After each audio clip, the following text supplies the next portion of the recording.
আজকে শেয়ার করব কিভাবে এরকম একটা চিজি চিকেন বল বাসায় বসে তৈরি করে নেওয়া যায়। তো চলুন দেখে নেওয়া যাক রেসিপিটি।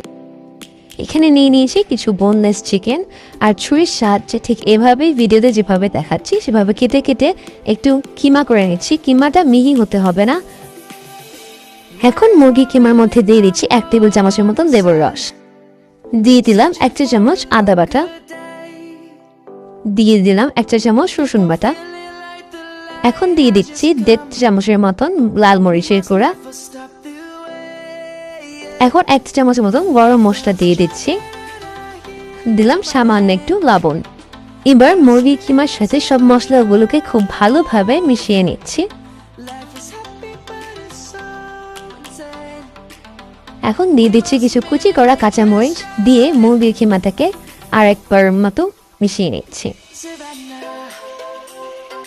এখন হাতে কিছু মুরগির কিমা নিয়ে বল শেপ দিয়ে দিচ্ছি। এবার মোজারেলা চিজ স্লাইস করে এভাবে কিউব করে কেটে নিচ্ছি। এবার চিকেন বলটাকে একটু চ্যাপ্টা করে নিয়ে তার মধ্যে দিয়ে দিচ্ছি কিউব করে রাখা চিজ, দিয়ে চিজের চারিপাশে আস্তে আস্তে করে চিকেন বলটাকে মুড়িয়ে নিচ্ছি। মুড়িয়ে একটা আবার বলের শেপ দিয়ে দিচ্ছি।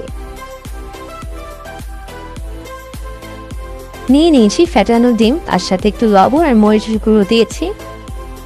আর এখানে আছে মুড়ির গুঁড়া, আপনারা চাইলে ব্রেড ক্রামস ইউজ করতে পারেন। এবার চিকেন চিজ বলগুলোকে ফেটানো ডিমের সাথে ভালো করে মেখে নিয়ে দিয়ে দিচ্ছি মুড়ির গুঁড়ার মধ্যে। এবার মুড়ির গুঁড়া দিয়ে ভালো করে চিকেন চিজ বলটাকে কোট করে নিচ্ছি।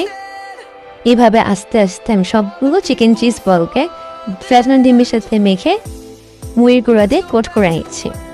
এবার তেলের মধ্যে দিয়ে দিচ্ছি চিকেন চিজ বলগুলোকে, দিয়ে লো টু মিডিয়াম ফ্লেমে রেখে 5-6 মিনিট উল্টে পাল্টে ভেজে নিলেই তৈরি হয়ে যাবে আমাদের চিকেন চিজ বল।